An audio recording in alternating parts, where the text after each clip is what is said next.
Le mouvement du 23 mars, le M23 de Corneille Nangaa n'est pas pris pour un accord de paix entre la République démocratique du Congo et le M23 ou encore prêt à un retrait du sol congolais, même si l'accord entre la République démocratique du Congo et le Rwanda s'est été signé. Le M23 n'est pas prêt à se retirer. Mesdames, Messieurs, on en parle dans cette production. Bonjour à vous. Nous sommes mercredi 25 juin 2025. Nous sommes à 2 jours de la signature de l'accord entre la République démocratique du Congo et le Rwanda, et un accord de paix qui juge du retrait du mouvement AFC M23, parce que là on parle de retrait des troupes rwandaises du sol congolais, et là on fait référence aussi au M23 parce que selon les gouvernements congolais, le M23 est soutenu officiellement par le Rwanda, et si on dit retrait des troupes rwandaises, on dit le retrait du M23. Mais le M23 n'est pas prêt à quitter la République démocratique du Congo. Avant de commencer, avant de décrypter ces sujets,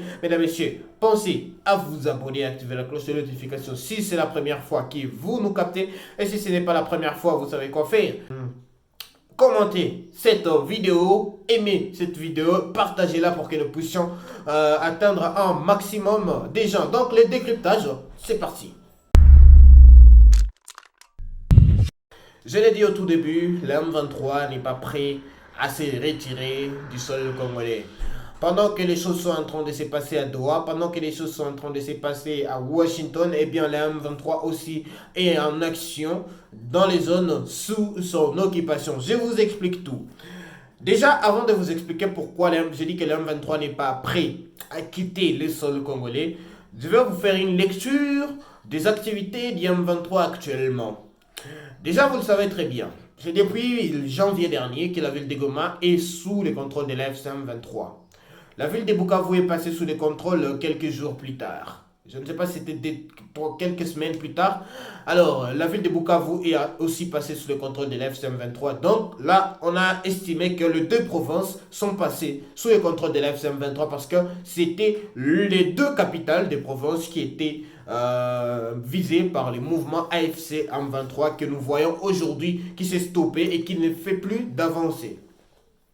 Alors, le M23 en ce instant-là, déjà, il y a une méfiance de la population qui s'est installée directement. La population qui était, en tout cas, qui n'était pas d'accord avec l'arrivée du M23. La population qui a mis dans sa tête que le M23 c'était un mouvement rebelle, que ce sont des rebelles, et qu'être dirigé par des rebelles, c'est se mettre en danger. Après, on a vu des choses qui se sont passées, des enlèvements et tout ce qui va avec, qui était attribué à M23. On a vu l'insécurité qui est devenue grandissante, attribuée toujours à M23. Après, le M23 a installé une administration, un gouvernorat, que ce soit dans la province du Nord Kivu ou dans la province du Sud Kivu, l'M23 a installé un gouvernement. Et parce qu'il y avait crise économique dans la ville de Goma, dans la ville de Bukavu, en tout cas, l'M23 devrait pallier à ces problèmes. Et qu'est-ce qu'ils ont fait? Ils ont lancé la CADECO. La CADECO qui devrait faire office de la Banque centrale. Aujourd'hui, on ne sait plus où est-ce qu'on en est avec la CADECO, parce que la population s'est montrée réticente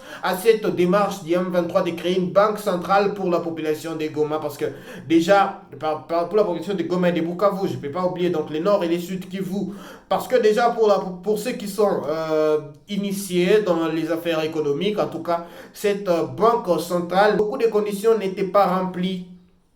C'est pourquoi il y a eu une méfiance de la part de la population qui s'est posé la question de savoir est-ce que notre argent sera en sécurité, tout ce qui va avec. Alors qu'est-ce qui s'est passé? Après, il y a des taxes qui ont été instaurées par le mouvement AFC M23, des taxes sur tout. En tout cas, il y a des taxes qui ont été créées, qui étaient même exorbitantes, même que la population commençait à s'opposer par rapport à ces taxes. On a vu à Idjwi comment il y avait eu la mobilisation de la population sur l'île d'Idjwi quand le mouvement FM23 était en train d'imposer des taxes au marché. Des gens qui disaient que le M23 percevait des taxes au-delà même des gains de ceux-là qui sont de la population qui vend, qui est donc marchande, voilà. Après, qu'est-ce qui s'est passé? Le M23 a lancé maintenant des projets. Lancer des projets, que ce soit des projets sociaux, que ce soit des projets d'ordre économique, le M23 veut créer la sympathie maintenant de la population. On a vu, qu'est-ce qui s'est passé? une société de gardiennage a été créée par les M23. Une société de gardiennage avec des gardiens armés. Jusqu'à présent, en tout cas, la population reste encore une fois réticente par rapport à cette société de gardiennage qui a été créée par les M23. Déjà, c'est une société de gardiennage qui va rester, qui a formé des jeunes, que ce soit des jeunes de la ville de Goma, que ce soit des jeunes de Niragong et tout ce qui va avec, une manière pour les M23, selon eux, de donner au moins un petit boulot à certains jeunes qui passent leur temps au quartier. Leur donner une formation et leur donner un travail. Parce que de sociétés de gardiennage dans la ville de Goma, il y en a plein, mais le M23 est revenu avec sa nouvelle société de gardiennage. Pour dire que le M23 veut s'installer, veut entrer dans la population. Il y a le projet de réhabilitation de la route, je ne sais pas, Kimoka et tout ce qui va avec. Le M23 qui a lancé ces projets il y a 2 mois, 2 mois si je ne me trompe.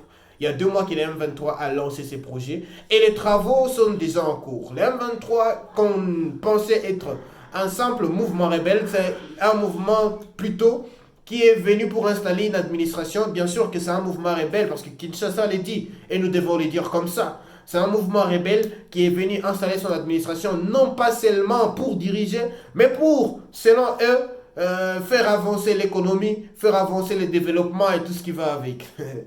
Et avec ça, avec ces projets qui sont entamés, avec le mouvement AFC M23 dans les partis sous son contrôle, en tout cas difficile de voir le M23 accepter de se retirer. Parce que déjà, vous vous souvenez très bien, à Doha, lorsque le M23 a fixé ses conditions, des conditions qui n'arrangeaient pas le gouvernement congolais, des conditions qui montraient ouvertement que les mouvements AFC M23 voulaient rester, des conditions auxquelles le gouvernement congolais ne pouvait pas répondre directement parce que ce sont des conditions qui mettent en danger, par exemple, la population congolaise, des conditions qui ne sont pas vraiment favorables pour une négociation.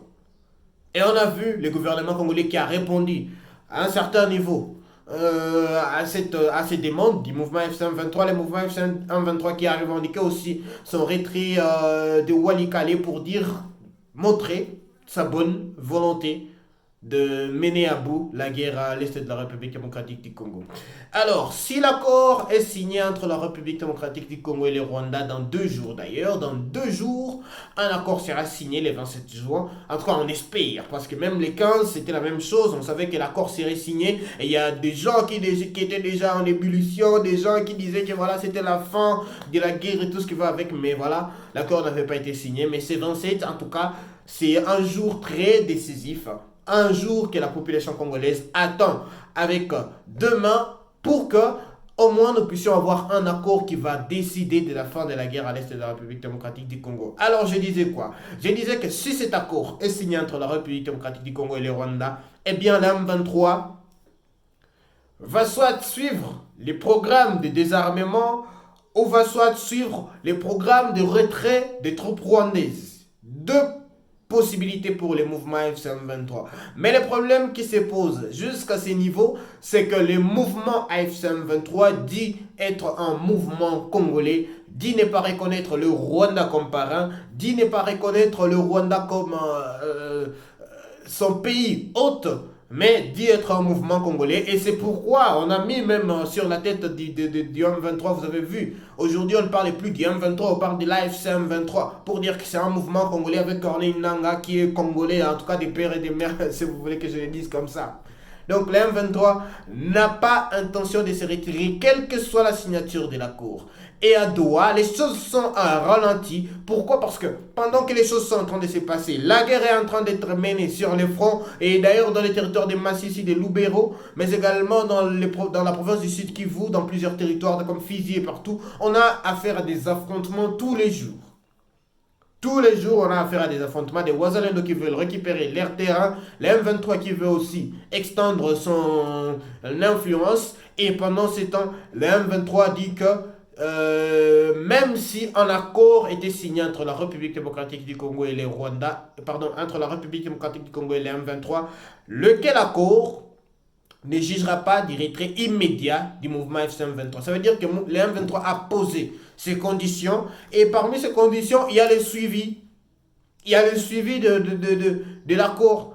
Et le suivi de l'accord qui s'effectuera pendant que les M23 sera en ville de Goma. C'est ce qu'ils ont demandé. Pendant qu'ils seront également en ville de Bukavu et dans d'autres territoires dans la province du Nord Kivu ou encore dans la province du Sud Kivu.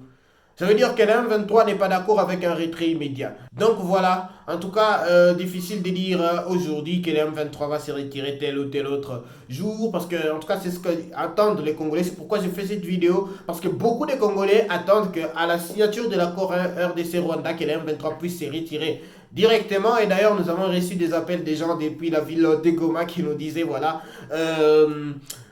est-ce qu'après l'accord, les M23 va se retirer? Donc les 27, c'est la fin de la guerre.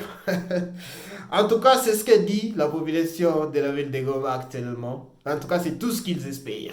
Et je fais cette vidéo pour vous expliquer que les M23 aujourd'hui n'a pas intention de se retirer. Alors, il faudrait peut-être une pression parce que Washington a dit qu'il va pacifier, qu'il va également sécuriser l'Est de la République démocratique du Congo. Une pression de sa part pourrait peut-être mener au retrait de l'AFC M23. Mais on l'espère bien. Alors, mesdames, messieurs, merci à vous de continuer à nous suivre sur Cœur d'Afrique. Merci de vous abonner et d'activer la cloche de notification. Merci de ne jamais manquer nos décryptages. Merci de commenter, de donner votre avis par rapport à tous nos sujets que nous abordons tous les jours. On se retrouve tout à l'heure pour un nouveau sujet d'actualité sur nous. Surtout, pardon, prenez bien soin de vous. On se retrouve ensemble. Nous sommes arrivés à la fin de cette édition. Merci à vous de nous avoir suivis jusqu'ici. Si vous avez apprécié ces contenus, n'oubliez pas de vous abonner à notre chaîne, d'activer la cloche de notification pour ne rien manquer de nos prochaines vidéos. Likez et partagez cette vidéo. Pour toute question, préoccupation ou soutien de la chaîne, n'hésitez pas à nous contacter sur les plus 243 99 48 74 161. On se retrouve très prochainement. À bientôt.